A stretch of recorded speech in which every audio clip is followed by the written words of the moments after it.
Bienvenue dans mon podcast Contributrice alignée. En solo ou avec des invités passionnés par leur métier, j'ai à cœur d'impulser en vous l'envie de suivre vos élans quand ils sont là, de ne surtout pas les étouffer. Je vois l'entrepreneuriat comme un véritable chemin initiatique de rencontre avec soi-même, où l'on gagne en confiance avec l'expérience de certains challenges, en allant puiser dans des ressources insoupçonnées. Avec ce podcast, je souhaite aussi donner la parole à toutes ces femmes créatrices qui restent souvent dans l'ombre, afin qu'elles nous partagent leur manière de vivre l'entrepreneuriat et le grand message qu'elles souhaitent diffuser à travers leurs soins ou leurs accompagnements. Nous avons plus que jamais besoin de toutes ces propositions humaines, alors arrêtons de douter de notre rôle, osons nous montrer et occuper notre place.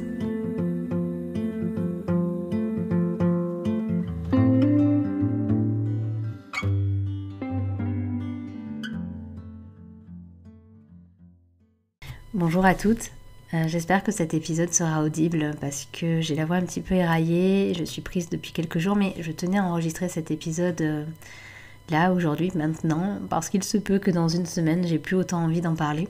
Et je voulais aborder aujourd'hui la notion de mompreneuriat, donc être maman et entrepreneur.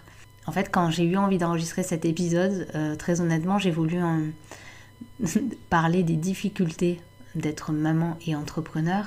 Et en fait, c'est parce que j'étais dans une période où je voyais que les inconvénients, alors qu'en fait, il y a tellement d'avantages et tellement de bons côtés, que je vais essayer aujourd'hui de vous décrire selon ma propre expérience les avantages et les inconvénients d'être entrepreneur et maman.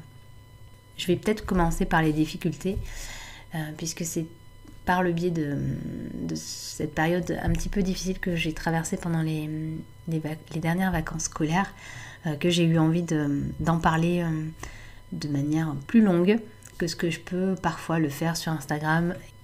Donc c'est venu me chercher il y a 2 semaines, je crois c'était les vacances scolaires. Et donc j'avais cette semaine-là mon fils et la fille de mon compagnon à la maison. Donc j'avais prévu de ne pas travailler, j'avais laissé quelques créneaux pour des séances découvertes, mais j'avais fait en sorte de ne mettre aucune séance avec des clientes cette semaine-là. Donc voilà, je partais d'une très bonne intention de compartimenter un petit peu ma vie perso et ma vie pro. Et en fait, ce que je n'avais pas pu planifier, c'était mes moments de créativité. Et malheureusement, je sais pas, durant cette semaine-là, il y a eu à plusieurs reprises des temps où j'avais vraiment envie, les idées fusaient, j'avais envie d'écrire, j'avais envie de prendre la parole en story, j'avais envie de rédiger une newsletter, j'avais envie de plein de choses. Et en fait, je ne pouvais pas parce que j'avais pas l'espace mental pour ça. J'avais pas le temps non plus, puisque je devais m'occuper de ma famille. Et à plusieurs reprises, j'ai ressenti de la frustration.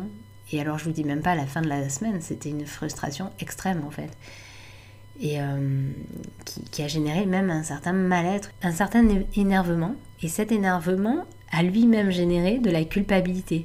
Culpabilité de se dire, voilà, je suis en famille et en fait, tout ce que j'ai envie de faire, c'est de travailler pour mon entreprise. Et on est constamment en train de jongler entre l'un et l'autre. Enfin, je parle pour moi, mais je pense que si je fais cet épisode, c'est parce que je pense qu'il parlera à d'autres femmes. Et c'est pas évident. Je crois d'autant plus pour quelqu'un qui est générateur comme moi, qui agit quand ça vibre, quand la joie est là, quand je suis animée, quand il y a l'idée qui est là. Et le non-soi du générateur, c'est la frustration. Donc la frustration, elle peut très vite s'installer chez moi. Et pour la gérer, c'est pas forcément évident. Et en fait, quand j'ai voulu préparer cet épisode, que je n'ai finalement pas préparé, donc j'espère que ça sera cohérent au fil de l'épisode, j'ai essayé de me demander quels sentiments, plutôt désagréables pour le coup, viennent et reviennent concernant cette thématique du mompreneuriat. Et j'en ai vu 3. Donc la frustration, comme je viens d'en parler, la culpabilité et la responsabilité. La frustration chez moi, comme je vous l'ai dit, elle tourne plutôt autour de la créativité. En fait, ce que j'ai vécu là pendant les vacances scolaires, c'est quelque chose que je vis au quotidien toute l'année, puisque moi j'ai remarqué que les temps où je suis la plus créative, c'est souvent après 15h. C'est plutôt sur la deuxième partie de journée. En première partie de journée, j'aime bien faire des tâches, on va dire, productives, et les tâches plus créatives, si j'étais seule et que je pouvais gérer mon temps comme je le souhaiterais, je les ferais plutôt en fin de journée. Et donc, combien de fois ça m'est arrivé qu'il soit 16h30, 17h, c'est le temps d'aller chercher mon fils. Et en fait, j'étais lancée dans une rédaction, j'étais à fond sur mon écrit, et je dois tout arrêter. Et en fait, après, j'y reviens plus. Ou alors, il n'y a plus la même saveur, il n'y a plus cet entrain, il n'y a plus cette vitalité.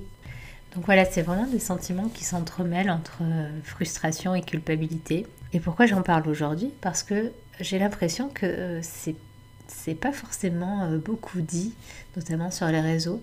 Alors après, c'est peut-être parce que je ne regarde pas le type de compte qui parle de la maternité et de l'entrepreneuriat, c'est certainement ça. Mais pour autant, donc moi je suis des personnes qui m'inspirent, c'est des entrepreneurs, des coachs très libres, très anticonformistes, très créatives. Et c'est vrai que en fait, la plupart, je me suis rendu compte que la quasi-totalité n'était pas maman. Donc la quasi-totalité ne vivait pas ma réalité. Et c'est selon moi quand même à prendre en compte parce que la réalité, elle est complètement tout autre avec un enfant. D'autant plus quand on est maman solo comme moi. Donc je m'occupe seule de mon fils. Je n'ai pas la garde alternée. Donc ça veut dire que toute la semaine... malgré tout, il y a un rythme, un emploi du temps qui tourne autour de lui. Donc je ne peux pas faire vraiment ce que je veux, comme je le souhaite. Alors peut-être que c'est des freins, peut-être que c'est des barrières que je me mets. En tout cas, c'est ma réalité d'aujourd'hui. Pareil, la liberté, elle est, qu'on le veuille ou non, elle est quand même un minimum entravée. Je ne peux pas partir quand je le souhaite, où je le souhaite. Si j'ai voulu faire des formations, tout de suite, il y a ce frein en fait, mais comment il va être gardé, etc. Et le troisième sentiment dont je voulais parler, alors c'est pas un sentiment, mais je vais l'appeler comme ça pour que ce soit simple, c'est la responsabilité. Alors, et en plus, il intervient très tôt dans le processus de création, avant même d'avoir créé, puisqu'il est alimenté par nos propres peurs, par les questions et les remarques de l'entourage, du style est-ce que tu arriveras à subvenir aux besoins de ton fils ? Est-ce que tu n'as pas peur de mettre en danger ta famille, etc. À ce niveau-là, ça m'a pas vraiment paralysée, même si j'y ai quand même beaucoup pensé. Mais j'avais une épargne, je savais que pendant 2 ans, j'allais toucher un complément Pôle emploi. Donc, je me disais que ça allait aller. Et par contre, une fois que je me suis lancée et que mes revenus ont considérablement baissé, qui en plus a été concomitant à l'inflation et au coût de la vie qui a considérablement augmenté, là très clairement il y a eu un flottement pendant 1 mois ou 2 où je me suis dit là il faut vraiment revoir ces dépenses à la baisse, et c'est ce que j'ai fait, et finalement ça m'a amené à un peu plus de sobriété et à diriger mes achats vers l'essentiel. Et malgré tout, cette notion de responsabilité, elle est toujours là, elle est latente.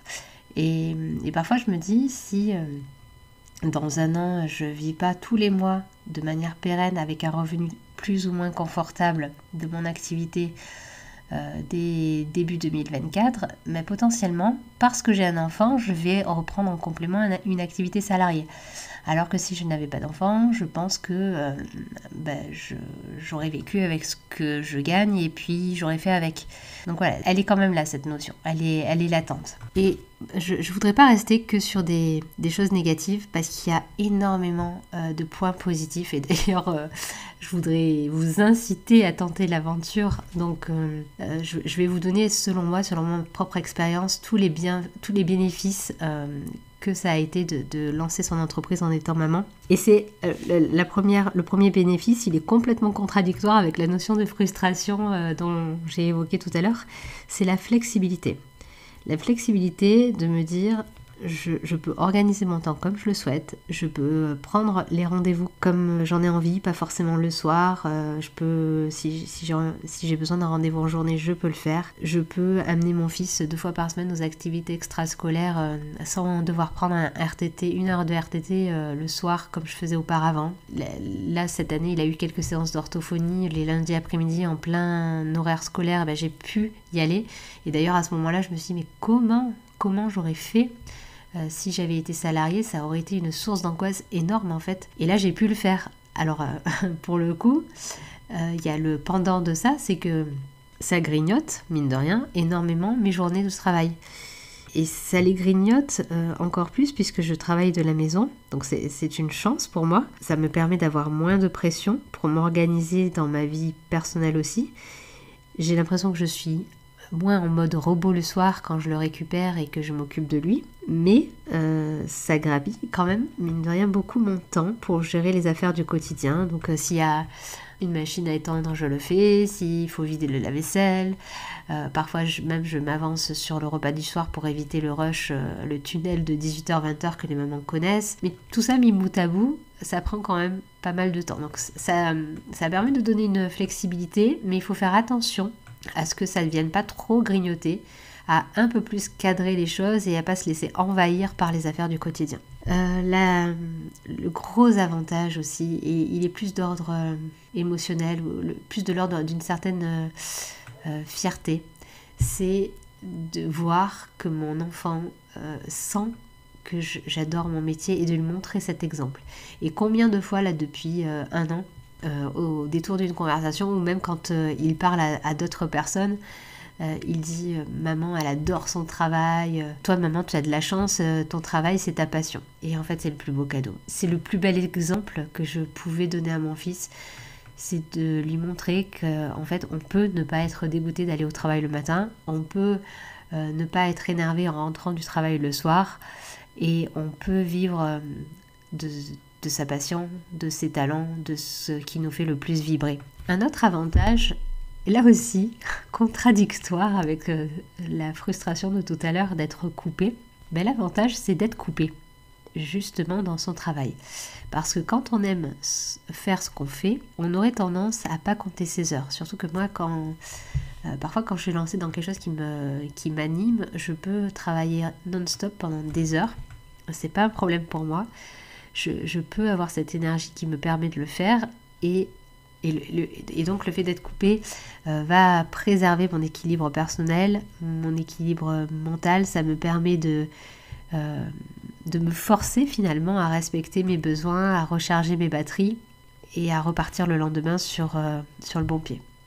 Si j'ai eu envie de faire cet épisode aujourd'hui, c'est pour moi tout d'abord, mais c'est aussi pour permettre à toutes ces femmes qui m'entourent et qui pour la plupart, pour le coup, sont mamans dans mon cercle proche d'entrepreneurs, de leur dire qu'on a le droit d'éprouver certains sentiments désagréables, on a le droit de les dire. C'est pas parce qu'on a fait le choix d'être entrepreneur qu'on n'a pas le droit de ressentir des choses qui nous tiraillent. Oui, tout n'est pas tout beau, tout rose. Pour autant, on ne regrette pas notre choix. Mais en fait, tout simplement, encore une fois, tout n'est pas tout blanc ou tout noir. C'est pas parce qu'on a fait le choix d'être entrepreneur, c'est pas parce qu'on y voit des avantages que on n'a pas le droit de dire ce qui nous dérange, ce qui nous affecte et ce qui est difficile à vivre au quotidien. Et en même temps, je la ressens bien là, cette petite pointe d'appréhension de me dire est-ce que ça a un intérêt de partager ce que c'est ressenti un petit peu désagréable, cette réalité que tu vis? Est-ce que les gens ont envie d'entendre ça finalement? Est-ce qu'ils n'ont pas envie de continuer à rêver, d'être inspirés? Mais si je le faisais, ça collerait pas. Ça collerait pas avec ce que je suis, ça collerait pas avec ce besoin profond d'intégrité, de sincérité. Ça collerait pas avec la réalité d'une majeure partie finalement de professionnels que je côtoie ou que j'accompagne. Ça collerait pas. Et je peux pas faire ça. Et donc, parfois, oui. Parfois, j'ose prendre la parole pour dire là, c'est tout ce qu'on voit ailleurs. C'est pas du tout ça que je vis moi. C'est pas du tout ça. Est-ce que ça fait de moi une moins bonne accompagnante? Est-ce que parce que j'incarne pas le luxe, la liberté totale, est-ce que ça fait de moi une accompagnante qui ne peut pas aider les autres à avancer sur ce point-là? Je ne pense pas non plus. Je voulais juste délivrer le message qu'il y a autant de réalités que de personnes. C'est très facile de s'identifier sur les réseaux, c'est très facile de se comparer, de s'inférioriser, parce que nous, on ne peut pas accéder au même niveau de liberté que d'autres. Mais on fait ce qu'on peut. En fait, rappelez-vous toujours qu'on fait ce qu'on peut. Avec ce qu'on a, avec ce qu'on est, avec notre situation. Et rappelez-vous que le chemin juste, il peut aussi être lent, posé, tout doux. Il n'y a pas besoin de vivre des fulgurances, il n'y a pas besoin de vivre des expansions incroyables et rapides.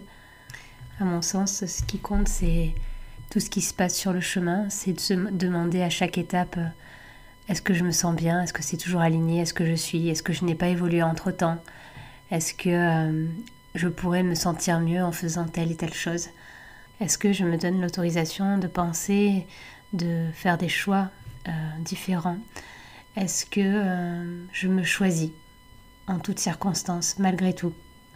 Est-ce que, même en étant maman, même en étant submergée par des contraintes familiales, même en étant pas complètement libre, est-ce que j'ai des interstices où finalement je me choisis ? Peut-être que tu t'es choisi déjà en choisissant cette voie de l'entrepreneuriat, en choisissant ce projet de cœur, en choisissant de ne plus être dans la perte de sens totale en continuant un travail qui ne te convient pas. Peut-être que c'est déjà énorme en fait, comme autorisation que tu t'es donnée. Alors célèbre-toi, célèbre tout ce qui est déjà là, célèbre ce que tu fais pour toi au quotidien et essaie de ne pas être trop dur envers toi. Ce que tu accomplis tous les jours, c'est déjà immense. Ce que j'accomplis tous les jours, c'est déjà immense. Voilà, bon, c'est dit. C'est un rappel à moi-même. J'espère que cet épisode t'aura plu. J'espère qu'il t'aura même réconforté, rassuré sur ce que tu vis au quotidien. N'hésite pas à le partager autour de toi, à d'autres femmes, entrepreneurs, mamans, sur les réseaux aussi. Et tu sais que tu es mon meilleur soutien en termes de visibilité, donc n'hésite pas à mettre, selon ta plateforme d'écoute, 5 étoiles, à t'abonner, et je te dis à très vite.